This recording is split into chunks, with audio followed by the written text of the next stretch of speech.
আসসালামু আলাইকুম। ব্রাহ্মণবাড়িয়া আসছি। আর এখন যেহেতু কাঁচা আমের সিজন, আর আম ভর্তা খাবো না, এটা কি হয়? কখনোই না। এই আমার বন্ধু পারভেজের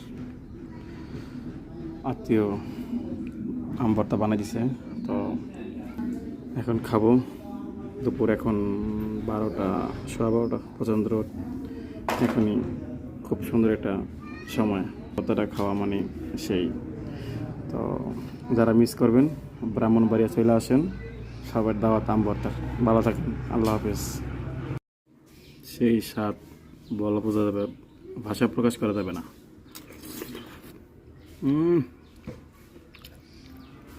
যার যার লোভ লাগে আশা পড়েন ব্রাহ্মণবাড়িয়া।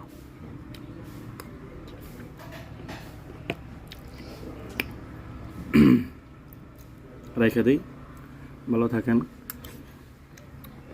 আপনাকে আবার পেট খারাপ হবে।